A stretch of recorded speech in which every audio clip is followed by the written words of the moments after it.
अस्सलामुअलैकुम। आज के इकोनॉमिक और कमोडिटी राउंडअप के साथ मैं हूं आपका होस्ट अली मोहम्मद उस्मानी। आज के सबसे पहली खबर के अंदर हम आपसे बात करने जा रहे हैं कि पाकिस्तान के जो तिजारत के हवाले से पाकिस्तान ने जो पेशरफ्त की है इस रवां साल के अंदर, उसके ऊपर हम थोड़ी सी डिस्कशन करने जा रहे हैं। यानी पाकिस्तान ने जो इस रवां साल के अंदर एक्सपोर्ट की है वो तकरीबन 21.4 बिलियन US डॉलर की एक्सपोर्ट की है पाकिस्तान ने, जो कि गुज़िश्ता साल से तकरीबन 6.83% की कम है। मगर फिर भी पाकिस्तान ने इस पेंडेमिक सिचुएशन के अंदर अपनी एक्सपोर्ट को 21.4 बिलियन US डॉलर रिपोर्ट किया है। अगर हम गुज़िश्ता साल के हवाले से बात करें तो गुज़िश्ता साल पाकिस्तान ने इसी दौरान तकरीबन 22.98 बिलियन US डॉलर की एक्सपोर्ट रिपोर्ट की थी। तो ये सारी चीज़ें अगर हम देखें तो पाकिस्तान ने पेंडेमिक सिचुएशन के हवाले से अगर देखें तो पाकिस्तान के एक्सपोर्ट्स में हमें 6.83% की कमी देखने में तो आई है। मगर अगर हम टारगेटेड फोरकास्ट करें या पाकिस्तान के जो एक्सपोर्ट का हजम रखा गया था वो तकरीबन 26 बिलियन यानी 26 बिलियन US डॉलर का हजम रखा गया था पाकिस्तान के एक्सपोर्ट का 2019-20 के लिए। तो वो भी एक पाकिस्तान के लिए थोड़ा सा दुश्वार हुआ मीट करना, जिसके अंदर तकरीबन 4.5 अरब US डॉलर की हमें कमी देखने में आई।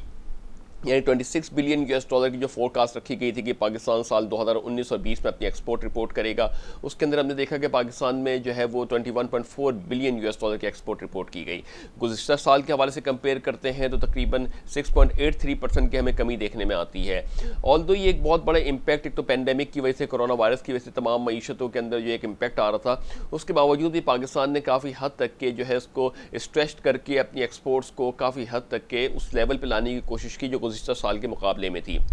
वहीं पर अगर हम इंपोर्ट्स की बात करते हैं तो गुज़िश्ता साल पाकिस्तान में जो इंपोर्ट्स हुई थी वो तकरीबन 54 बिलियन US डॉलर से ऊपर की इंपोर्ट्स हुई थी। मगर रवां साल जो है पाकिस्तान ने तकरीबन 44.5 बिलियन US डॉलर की इंपोर्ट्स पाकिस्तान ने की हैं। तो इंपोर्ट्स के अंदर अगर हम देखें तो इंपोर्ट्स के अंदर भी तकरीबन हमें 18% से कमी देखने में आई है, जो कि एक अच्छा अलमिया है, ये एक अच्छी साइंस है कि इकोनॉमी के अंदर आपकी इंपोर्ट्स कम हुई है। मगर वहीं पर दूसरी जानिब हमने देखा कि हमारे पास एक्सपोर्ट्स में भी कोई खातिर ख्वाह हमारे को इजाफा देखने में नहीं आया है। अगर हम डेफिसिट्स के हवाले से बात करें तो गुज़िश्ता साल जो पाकिस्तान का डेफिसिट था वो तकरीबन 31.8 बिलियन या 32 बिलियन US डॉलर का डेफिसिट रिपोर्ट किया गया था। अगर हम रवां साल के अंदर देखें तो इसी डेफिसिट के अंदर 27% से कमी देखने में आई है और यही डेफिसिट जो है तकरीबन 23 बिलियन US डॉलर का डेफिसिट रह गया है। यानी जो हमारा खसारा है, तिजारती खसारा, वो तकरीबन 23 बिलियन US डॉलर का रहा है इस साल। तो ये एक ऐसी सूरत हाल है पाकिस्तान की कि जो पाकिस्तान के अंदर ये खसारे के अंदर हमने कमी देखने में आई। इसी तरीके से हमने देखा कि एक्सपोर्ट्स और इंपोर्ट्स के अंदर भी काफ़ी हद तक के हमारे को तब्दीलियाँ होती हुई दिखाई दी। इस वक्त ये सारे, जैसे हम अपने गुज़िश्ता प्रोग्राम में कहते चले आए हैं कि अभी इस वक्त जो आदाद शुमार आ रहे हैं उससे इकोनॉमी की परफॉर्मेंस प्रेडिक्ट करना जो है वो एक आसान नहीं होगा, क्योंकि काफ़ी ऐसी चीज़ें इस वक्त आर्टिफिशियल इन्वायरमेंट्स में चल रही हैं। जैसे कोरोना वायरस की वजह से मईशत पूरी तौर से प्रॉपरली वर्क नहीं कर रही, इकोनॉमिक क्लोज डाउन हुआ है, या अगर ओपन भी है तो उस पोटेंशियल लेवल्स के ऊपर काम नहीं कर रहा। तो ये पाकिस्तान की इकॉनमी, जैसे कि फरवरी मार्च के महीने के अंदर एक बहुत ही बूम पीरियड हम एक्सपेक्ट कर रहे थे कि आने वाले 4-5 महीने के बाद पाकिस्तानी इकॉनमी जो है बूम पीरियड पे चली जा सकती है। एक्सपेक्टेशन की जा रही थी कि पाकिस्तानी इकॉनमी FATF की भी को भी अपने जो है सिफारिशात को जो है मान रही है और FATF की जो रेगुलेशन है या रिजर्वेशन है उसको भी दूर करती हुई हमारे को दिखाई दे रही थी। साथ ही साथ इंटरनेशनल मॉनिटरी फंड्स के हवाले से भी जो पाकिस्तान ने पेशरफ्त की थी, जिसकी वजह से आलमी मालियाती इदारे ने भी पाकिस्तान को काफ़ी हद तक सराहा था। तो ये एक ऐसी सूरत हाल में पाकिस्तान स्टैंड आउट कर गया था फरवरी मार्च के महीने के अंदर, जहां पे ये उम्मीद की जा रही थी कि आने वाले 6-7 महीने के अंदर पाकिस्तान की रियल पिक्चर जो है वो सामने आने लग जाएगी और जो ये सारे रिफॉर्म्स हो रहे हैं ये अपने एक सम्राट आवाम तक के पहुंचना शुरू हो जाएंगे। मगर वहीं पे हमने देखा कि पाकिस्तान के अंदर पेंडेमिक सिचुएशन यानी कोरोना वायरस की महामारी जो थी, ऐसी बीमारी जो फैल गई है, उसने एक बहुत बुरी तरीके से ना सिर्फ पाकिस्तानी बल्कि इंटरनेशनल मईशतों को मुतासर किया। तो उस तनासुर के अंदर अगर हम देखें तो पाकिस्तान का ठीक है, अगर अभी डेफिसिट्स के अंदर जो है काफ़ी हद तक कमी देखने में आई है, मगर अभी इस वक्त पाकिस्तान को जब ये इकॉनमीज ओपन होंगी तो पाकिस्तान को वापस अपना आपको उस लेवल पर लेके जाना एक बहुत बड़ा टास्क है इमरान खान साहब की गवर्नमेंट के लिए। तो ये सारी चीज़ें अगर हम देखें कि जहाँ पे इमरान खान साहब की गवर्नमेंट ने तकरीबन 625 BPS पॉइंट यानी तकरीबन 6.25% का इंटरेस्ट रेट कम किया मार्च से लेके अभी तक के, जो कि तकरीबन 13.25% से 7% के ऊपर आ गया। साथ ही साथ अगर हम देखें तो इन्फ्लेशन जो था 14-14.5% के ऊपर रिपोर्ट किया जा रहा था, वो भी तकरीबन जो है आके 8% के ऊपर आ गया। मगर अगर ऑन एवरेज ईयर का निकालें तो तकरीबन 11.25% का इन्फ्लेशन रिपोर्ट किया गया है। तो ये एक बहुत ही चैलेंजिंग सिचुएशन है है कि जहाँ पे इमरान खान साहब की गवर्नमेंट जो है वो इस बात के ऊपर कि ये अज़्म रख रही थी कि हमने पूरा ग्राउंड डेवलप कर लिया है, सारे मालियाती इदारों के साथ हम कोऑर्डिनेशन के अंदर हैं, सारी चीज़ें इंडस्ट्रियल रिफॉर्म्स के ऊपर बातें हो रही थी, कॉर्पोरेट रिफॉर्म्स के ऊपर बातें हो रही थी, सिक्योरिटी एक्सचेंज ऑफ पाकिस्तान के साथ गवर्नमेंट ऑफ पाकिस्तान अलाइंस जो किया हुआ था कि सारी चीज़ें कॉर्पोरेट सेक्टर को मराते दी जाए, फेडरल बोर्ड ऑफ रेवेन्यू के साथ भी गवर्नमेंट ऑफ पाकिस्तान एक बहुत ही मुतहरिक चल रही थी, सारी चीज़ें बड़ी बैलेंस्ड अप्रोच के साथ गवर्नमेंट ऑफ पाकिस्तान लेके चल रही थी। और एक्सपेक्ट ये किया जा रहा था कि अक्टूबर नवंबर 2020 तक के या हो सकता है दिसंबर तक के पाकिस्तान जो है वो कुछ अपनी पिक्चर को मज़ीद वाज़े तौर पे दुनिया के सामने ला सके। मगर अब ये जो चीज़ें वापस अपने बैकलैश पे चली गई हैं, बैकफायर हो गए हैं चीज़ों के ऊपर। अब जब ये चीज़ें दोबारा स्टार्टअप होंगी, अपने एक नॉर्मल पोटेंशियल के ऊपर जाएंगी, तो फिर इमरान खान साहब को देखना होगा कि उनको वापस अपने उसी लेवल के ऊपर तो आएँ जिस लेवल के ऊपर फरवरी मार्च में थे, और फिर वहाँ से इकोनॉमिक रिवाइवल के ऊपर बात करें।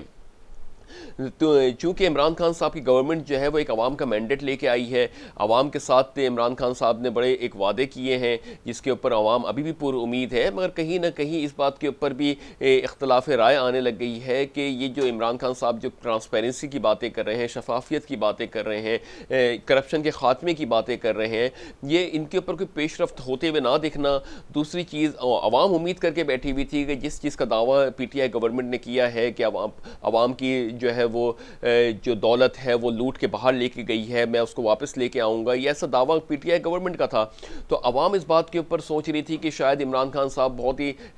फास्ट पेस के ऊपर मूव करेंगे, और जो भी एक तखमिया लगाया जा रहा था बिलियंस ऑफ US डॉलर का जो पाकिस्तान से एवेपरेट हो गया है, तो उसको वापस लाया जाएगा गवर्नमेंट ऑफ पाकिस्तान की जाने से, PTI गवर्नमेंट की जानिब से। तो तमाम तरफ खुशहाली होगी, डॉलर भी स्टेबलाइजेशन के ऊपर आ जाएगा, और हर चीज़ जो है वो इन्फ्लेशन भी ख़त्म हो जाएगा, और तमाम चीज़ें बैलेंस्ड अप्रोच के साथ चलने लगेंगी। मगर वहीं पे देखा जाए 2.5 साल होने को आए हैं और अभी तक इसके अंदर जो चीज़ें हैं उसके अंदर काफ़ी रिटेलिएशन का सामना गवर्नमेंट ऑफ पाकिस्तान को करना पड़ रहा है इन केसेस के नतीजे के अंदर। और जो करप्शन के केसेस हैं या इस टाइप से रिफॉर्म्स के केसेस हैं उसके अंदर भी गवर्नमेंट ऑफ पाकिस्तान को जो है वो काफ़ी जो है वो एक रुकावट का सामना है, या उसके अंदर एक कोई ऐसे मोड ऑफ एक्शन डेवलप नहीं कर पाई है गवर्नमेंट के अभी तक ये सारी चीज़ें दावे प्रूफ हो सकें। तो अवाम जो है वो इस वक्त कहीं ना स्लाइटर नोट्स के ऊपर या कहीं कहीं जो है एक खुल के इजहार आ रहा है कि हम तो ये एक्सपेक्ट कर रहे थे कि शायद ये लूटी हुई दौलत पाकिस्तान वापस आ जाए, और अभी तक इसके ऊपर अभी कोई पेशरफ्त नहीं हुई है। तो अवाम भी कहीं ना कहीं एक उम्मीद हारते जा रहे हैं। वो भी एक सवाल करते हैं गवर्नमेंट के साथ कि जहाँ पे फरवरी में आपने इस बात के ऊपर कहा था तो हम मार्च अप्रैल तक के तैयार हो गए थे कि शायद वहाँ पे कोई रिलीफ आना शुरू हो जाए आवाम के लिए, फिर आगे जाके बातें हो रही थी, मगर अभी ऐसी सिचुएशन लग रही है कि फिर मैसअप हो गई ये चीज़ें और आवाम फिर जो है वो एक इंतशार का शिकार होती हुई दिखाई दे रही है। साथ ही साथ अगर बात करें कि इतने रिलीफ्स के ऊपर अगर जैसे टैक्स के हवाले से बात करते हैं, बजट्स के हवाले से बात करते हैं, उसके अंदर गवर्नमेंट ऑफ पाकिस्तान ने काफ़ी हद तक के रिलीफ्स तो दिए हैं, मगर वही बात है कि जब तक इंडस्ट्री चलेगी नहीं पोटेंशियल लेवल के ऊपर, ये रिलीफ्स जो है वो अपने पोटेंशियल जो है वो नहीं दिखा सकते हैं। मज़ीद पाकिस्तान का अगर देखा जाए कि 7.5 खरब रुपए का जो बजट बनाया गया उसमें तकरीबन 3 से 3.5 खरब का खसारा है। इस खसारे को कैसे मिटिगेट किया जाएगा? इसको मिटिगेट करने के लिए ये यकीनन गवर्नमेंट ऑफ पाकिस्तान को इंटरनेशनल बोरोइंग करनी पड़ेगी, यानी कर्जा लेना पड़ेगा। उसी के पेश नज़र देखेंगे गवर्नमेंट ऑफ पाकिस्तान को 23 जून से लेके आज तक के तकरीबन 3 बिलियन US डॉलर मुख्तलिफ मालियाती इदारों की तरफ से मिल चुके हैं, जिसमें तकरीबन लास्ट जो है ये येस्टरडे वाले दिन जो है 1.3 बिलियन US डॉलर की जो है असिस्टेंस चाइना की तरफ से आई है। तो ये इसको बजट डेफिसिट को पूरा करने के लिए हमें फॉरेन असिस्टेंस चाहिए। इन फॉरेन असिस्टेंस के नतीजे के अंदर हमारा डॉलर भी बहुत ज़्यादा फ्लक्चुएट हो रहा है, जिसकी वजह से हमारी कॉस्ट ऑफ डूइंग बिजनेस, खासतौर से इंपोर्टेड आइटम्स के अंदर हमारी कॉस्ट ऑफ डूइंग बिजनेस बहुत ज़्यादा बढ़ने का इंकशाफ किया जा रहा है। इमरान खान साहब को ये चाहिए कि गवर्नमेंट अगर इम्पोर्ट्स के ऊपर बैन लगा रही है तो हमारी डोमेस्टिक इंडस्ट्री के अंदर भी उससे जो है कारोबार है उसी सतह की इंडस्ट्री को बनाने के भी मौके फराहम किए जाएँ। कंस्ट्रक्शन सेक्टर को यकीनन इमरान खान साहब ने मराहत दी है, छूट दी है टैक्स के अंदर से, मगर वहीं पे दूसरी जो घरेलू सर्फियात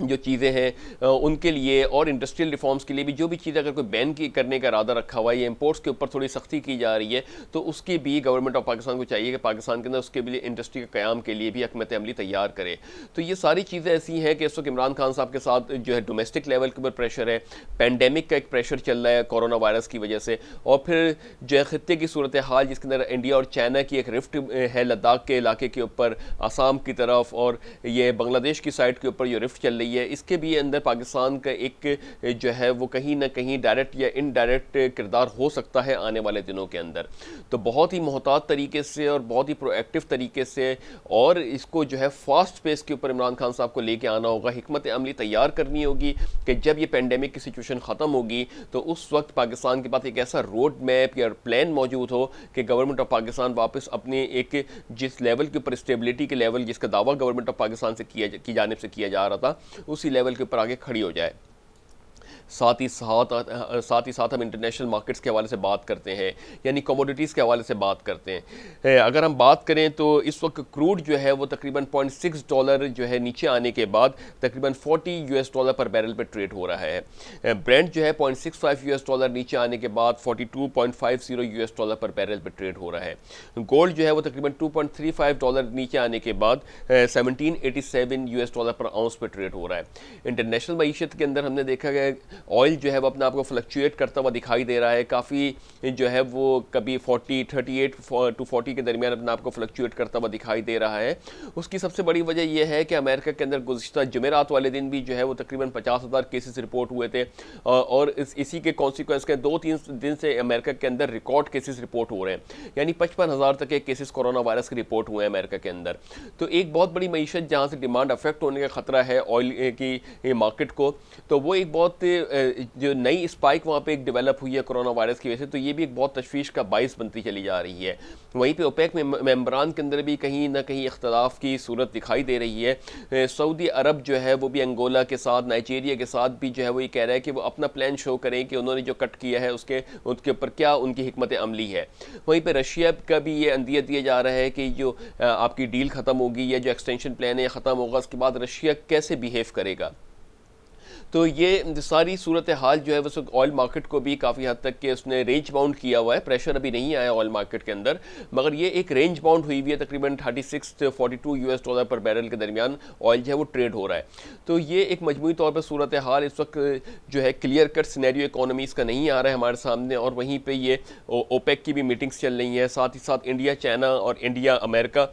और चाइना जो है वो भी एक स्टेट ऑफ वॉर के अंदर, कोल्ड वॉर कह लें इसको, इसके अंदर अभी मुलविस हुए में। तो ये और फिर इसराइल के अंदर भी एक इश्यूज़ चल रहे हैं, मिडिल ईस्ट के अंदर भी इश्यूज़ चल रहे हैं। साथ ही साथ जो है खत्ते के अंदर पूरी सिचुएशन ऐसी है कि जहाँ पे एक पेंडेमिक की सिचुएशन तो बरकरार है, मगर साथ ही साथ इकोनॉमिक डाउनटर्न के अंदर भी सिचुएशन काफ़ी मुतासिर होती हुई दिखाई दे रही हैं। तो अमेरिकन पॉलिसीज़ जो है वो इस वक्त काफ़ी हद तक के अपने आप को बैलेंस करने की कोशिश कर रहे हैं। कोरोना वायरस के तकरीबन 11 मिलियन केसेस पूरी दुनिया के अंदर हैं, उसके तकरीबन 1/4 केस अमेरिका के अंदर है। तो ये भी एक ऑयल के लिए बड़ा एक अलार्मिंग सिचुएशन है कि अगर अमेरिकन इकोनॉमी से बाहर आने में टाइम लगता है तो कब तक ये डिमांड जो है वो कब अपने लेवल के ऊपर बैलेंस करेगी, और अगर ये कट के ऊपर मुत्तफिक नहीं होते आने वाली मीटिंग्स के अंदर तो फिर इसका कॉन्सिक्वेंसेस क्या होंगे। इसी पेश नज़र जो है वो ऑयल मार्केट ने अपना आपको रेंज बाउंड रखा हुआ है, जब तक कि कोई हतमी फैसला या ऐसी कोई न्यूज़ नहीं आ जाती, जब तक कि ऑयल अपना आपको इसी रेंज के अंदर ट्रेड कर रहा है। तो यह पाकिस्तान के लिए भी एक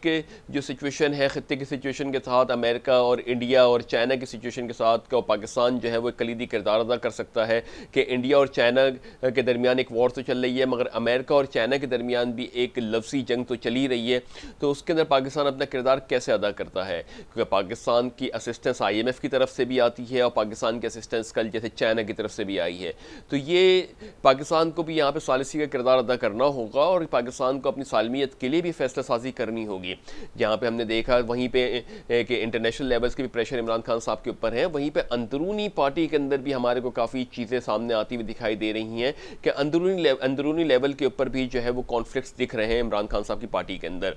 ये कॉन्फ्लिक्ट्स के ऊपर तनकीद नहीं की जा रही है, मगर ये कॉन्फ्लिक्ट प्रोडक्टिव भी होते हैं अगर इस कॉन्फ्लिक्ट्स के अंदर जो है वो सही लेवल के ऊपर डिस्कशन किया जाए, डिबेट्स किया जाए। यकीनन जो है वो कॉन्फ्लिक्ट्स होते हैं, वो कॉन्फ्लिक्ट मार्केट हो गए या पब्लिसाइज्ड हो गए, वो एक अलग अलग बात है, मगर इसका इमरान खान साहब को चाहिए कि इस कॉन्फ्लिक्ट के बेसिस के ऊपर जो नया रास्ता है जिसकी वजह से कुछ सॉल्यूशन शायद निकल आए इसके अंदर, तो ये भी एक अपॉर्चुनिटी के तौर भी इमरान खान साहब यूज़ कर सकते हैं। मगर इस कॉन्फ्लिक्ट को आगे ना बढ़ने दिया जाए, इस तलखियों को आगे ना बढ़ने दिया जाए, बल्कि इन कॉन्फ्लिक्ट्स के बेसिस के ऊपर पार्टी के अंदर जो हो रही हैं इसके ऊपर कोई जो है प्रॉपर बेसिस के ऊपर इसके हो सकता है कोई सॉल्यूशन यहाँ पे एक ऐसे जामा सॉल्यूशन निकल आए कि जिसकी वजह से पाकिस्तान के लिए बहुत ही ज़्यादा एक अच्छा सिनेरियो बन जाए।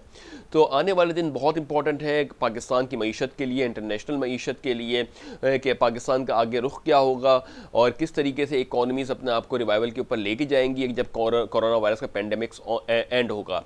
क्या यही सूरत हाल बरकरार रहेगी? क्या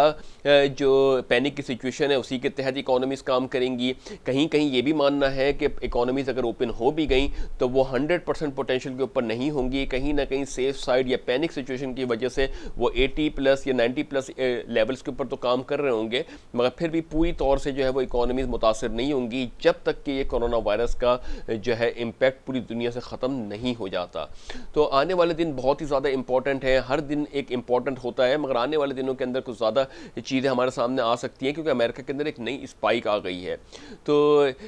इस दुआ के साथ कि अल्लाह ताला पाक सर ज़मीन को शाद आबाद रखे। अपना बहुत बहुत बहुत ख्याल रखिएगा। अपने होस्ट अली मोहम्मद उस्मानी को इजाज़त दीजिए। अल्लाह हाफ़िज़।